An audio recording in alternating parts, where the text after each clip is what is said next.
Hello, everyone. This is Paul Kappel, and I'm president of Junior Achievement here in Southeastern Pennsylvania. And for those of you who were able to join us last time, this is the second in our JA Company Program speaker series. I will remind you that we are recording this evening. I know that we had some folks after the long holiday week that wanted to make sure that we were providing a recording of this.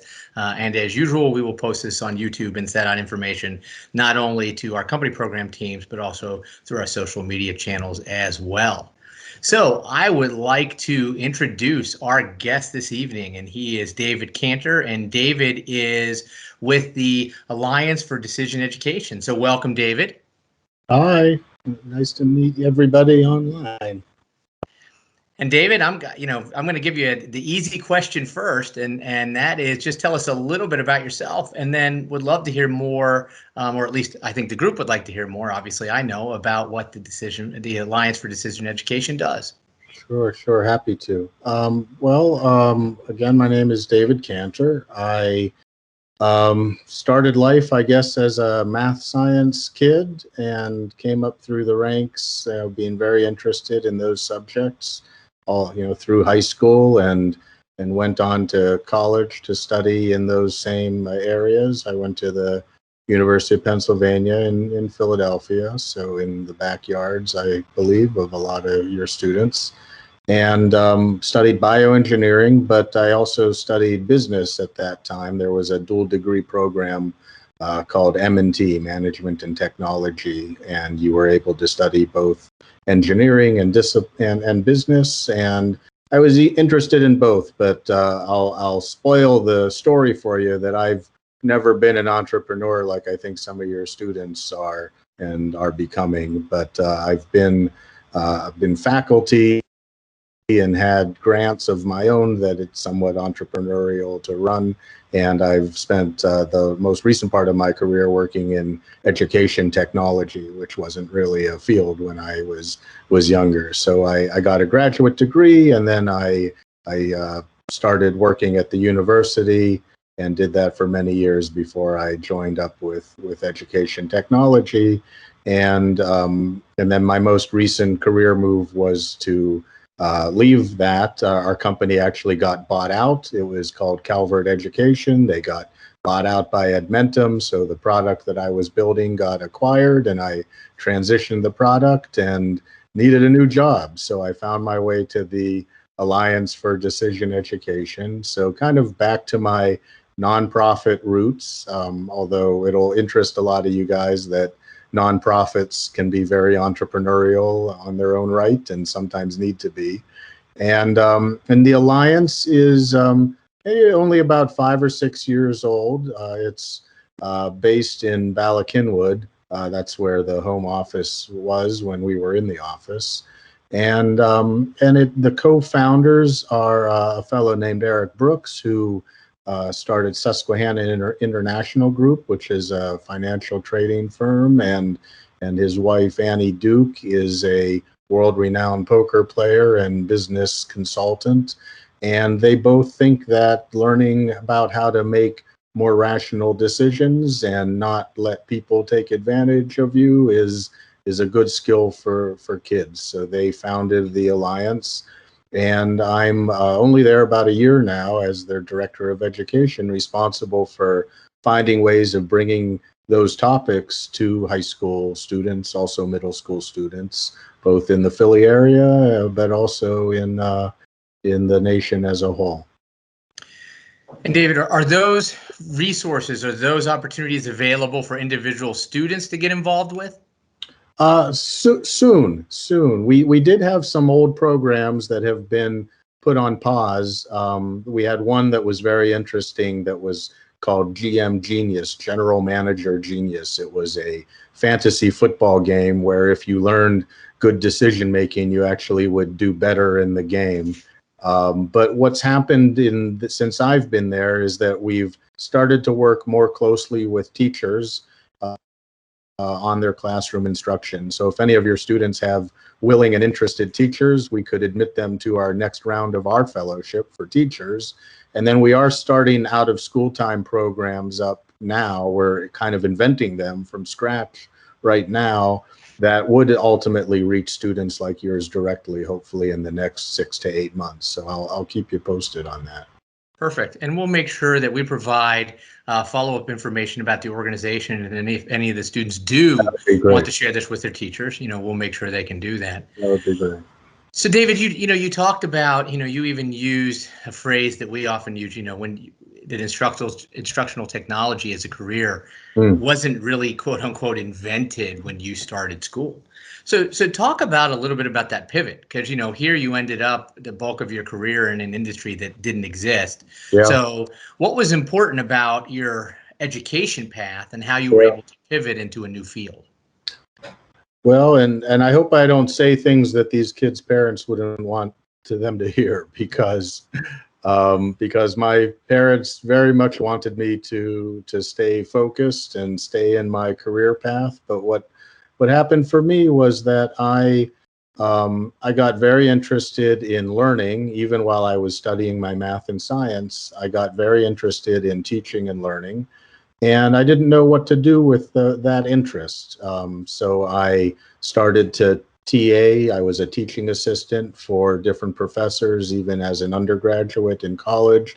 In fact, even before that, I was tutoring my friends quite a bit in high school, and I enjoyed doing that. And I couldn't figure out what to do with that set, those two very different sets of interests. And even, as I mentioned, when I got to college, I was still doing engineering and business, and I was tutoring and I was doing teaching assistant work, but that was just sort of an interest of mine. And I guess what happened was that I got as far as my PhD and was working on my PhD and found that I just wanted to go to the science museum and figure out how to teach kids better. And I guess I was finding out that a lot of kids didn't have great instruction in their classrooms nationally, and it felt like something I could contribute to. It just felt important and relevant to my skill set. And as much as I knew that there were stable jobs in engineering, in fact, I had a job offer at Johnson & Johnson to work on vascular grafts, and that would have been a very interesting career. I had also had an opportunity to take a fellowship. The government was offering fellowships to scientists who wanted to learn more about education, and I just wanted to give it a shot. I knew that was riskier, and I felt very uncomfortable about that, but it just was what I kind of deeply, I didn't think it was a frivolous decision at the time. I knew that it had a lot of consequences, but I just wanted to give it a try, and I hoped that if I worked hard enough, it would work out. And so far, it's worked out. I've had interesting opportunities in education technology. But I guess to your point, Paul, even when I expressed those interests early on, nobody knew what to point me to. So I had to just research. I spent a lot of time asking people for help and information. I just asked people if they would talk to me. I found people in related careers. I think it's very much like this program that you run, where I was trying to find people in related careers and asked if I could have 15 minutes of their time, and I would research a bunch of questions and ask them questions. Sometimes they give me other people to talk to, and that kind of led me in the right direction over time. But it wasn't easy. Now, we hear that from a lot of our students, the importance of building that network and being able to then have contacts that you can ask those types of questions of, and it sounds like you were able to do that. I think a good segue here that bridges both kind of your professional career path and where you are now is around decision making. And one of the reasons why we thought it would be unique for you to participate tonight is pretty soon here, students are going to, in the program, are going to have to start making decisions very particularly about the product or service that they're going to offer up as part of this endeavor and bring that to the community.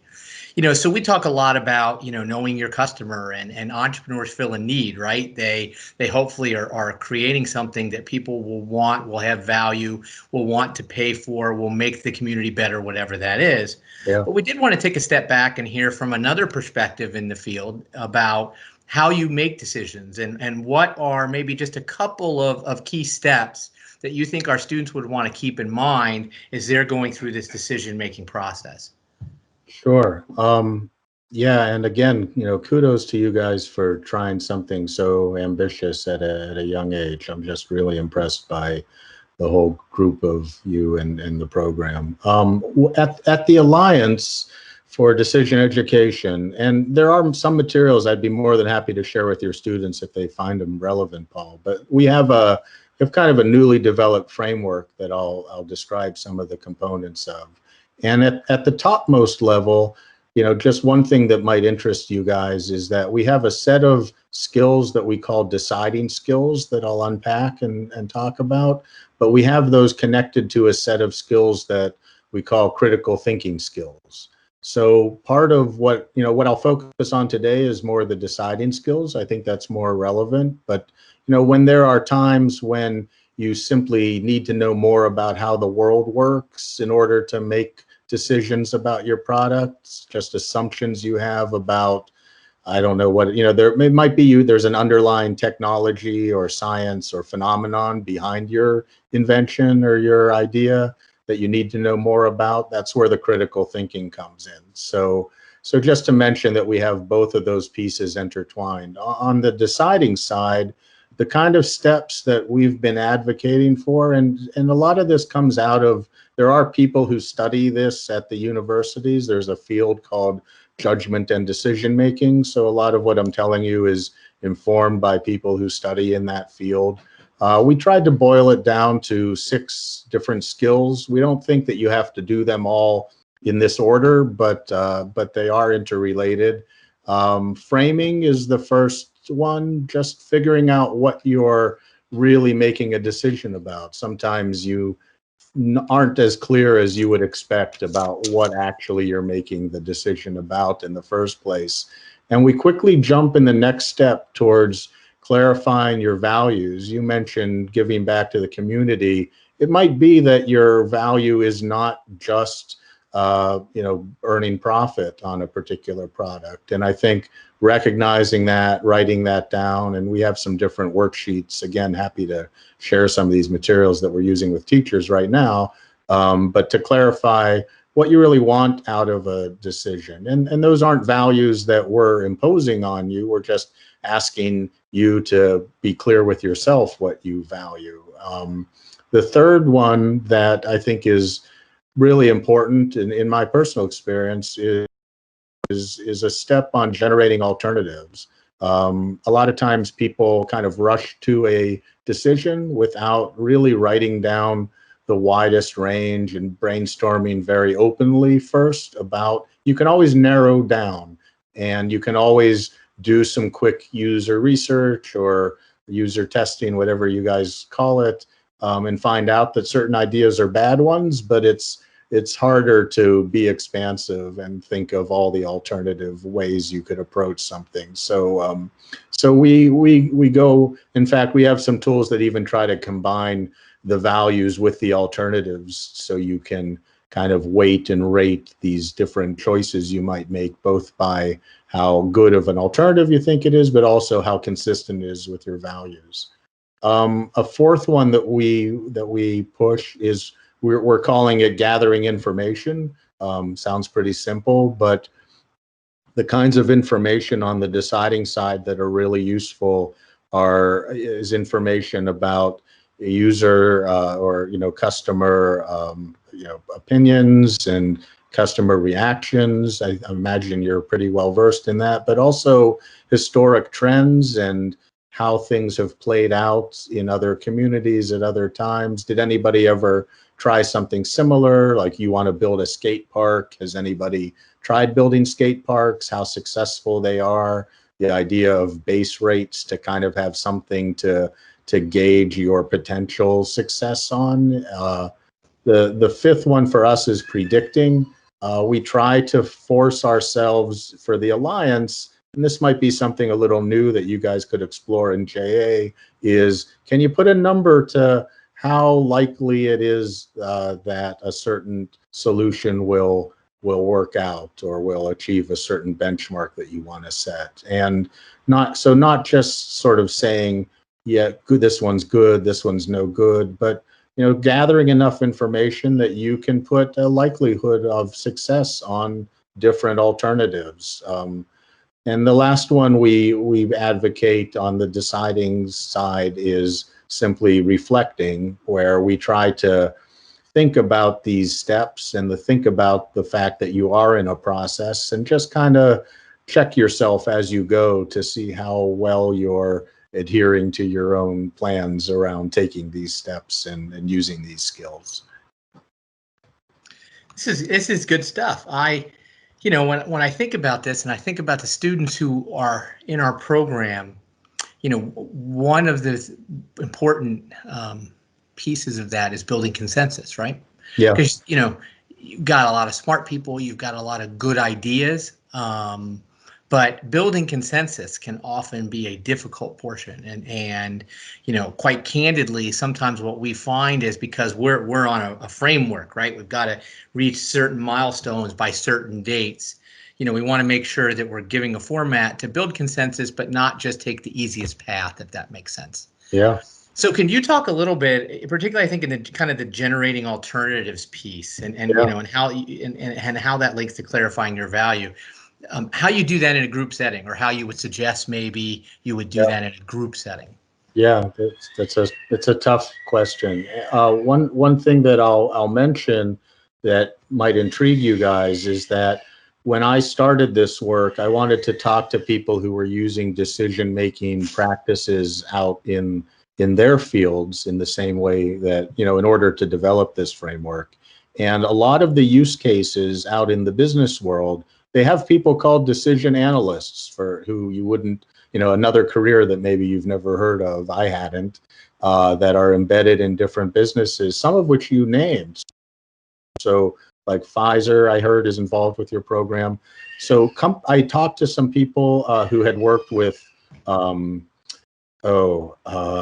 forgetting the name of the oil gas company. It'll come to me. But oil, gas, and big pharma is another one, and automobile is another one. And in those businesses, oftentimes what they were doing was they had been allocating resources to particular product lines or particular research programs by virtue of somebody had the loudest voice in the room or the most clout in the room.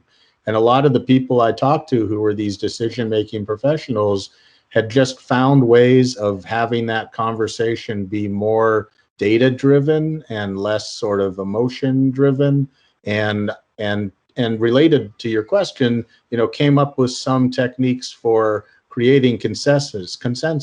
Part of it was using tables, like I kind of hinted at, where if everybody agrees on the values and everybody does the weighting together, and you kind of use internal numbers and weights, that's one way to achieve consensus, is by kind of trying to let the numbers and the process do the talking.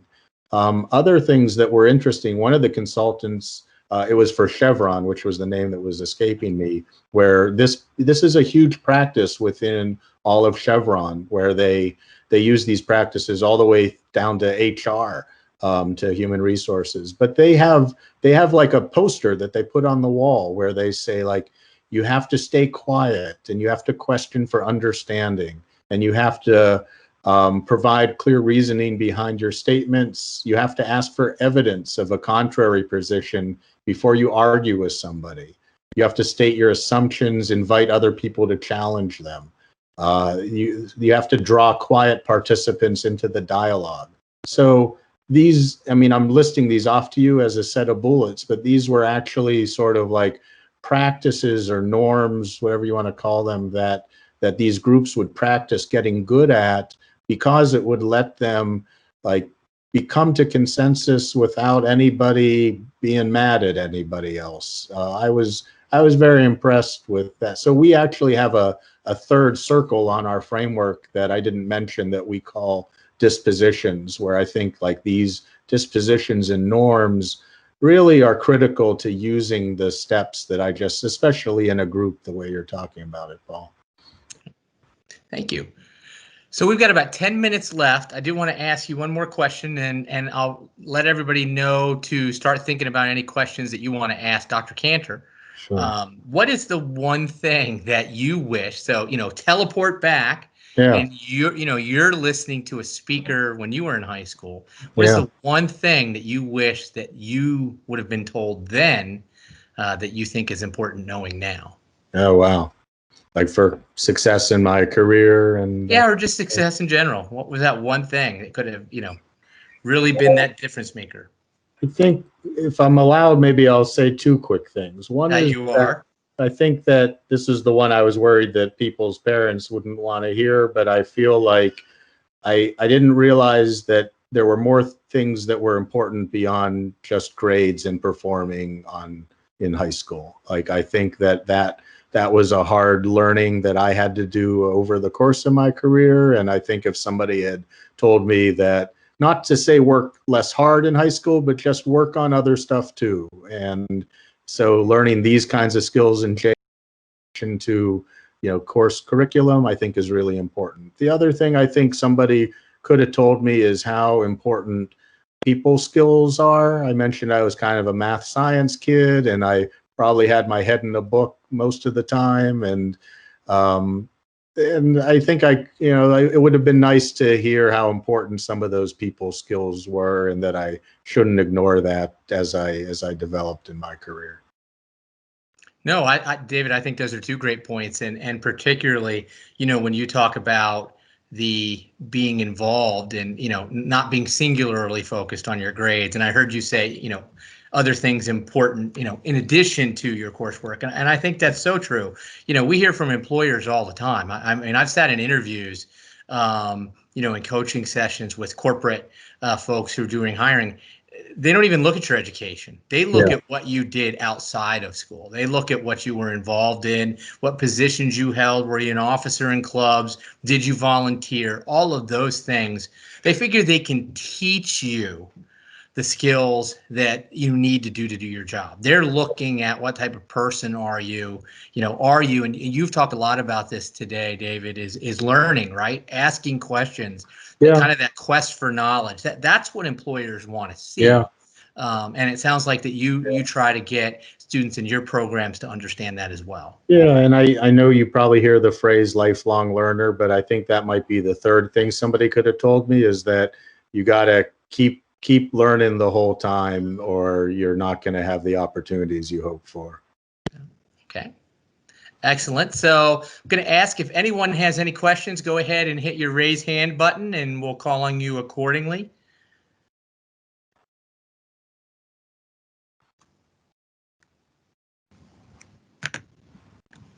Oh, okay. Jeffy, go ahead, unmute and turn on your camera, please.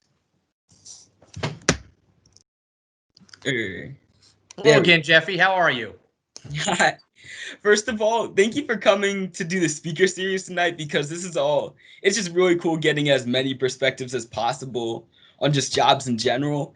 And so for the field of decision making, is there anyone out there? I know you've come up with like systems in order to make decisions more effectively. Is there anyone out there currently who's trying to come up with a system to, say, predict decisions people make?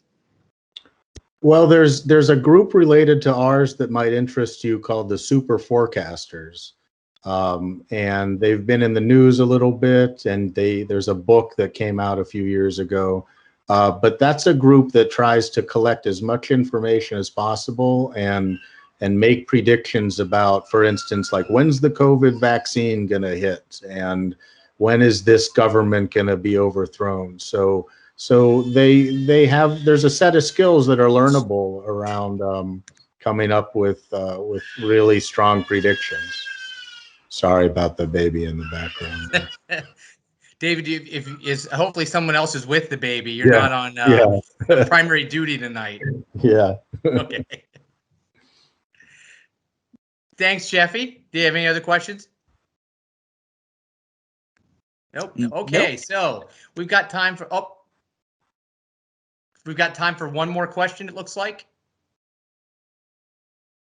Anybody else in the group?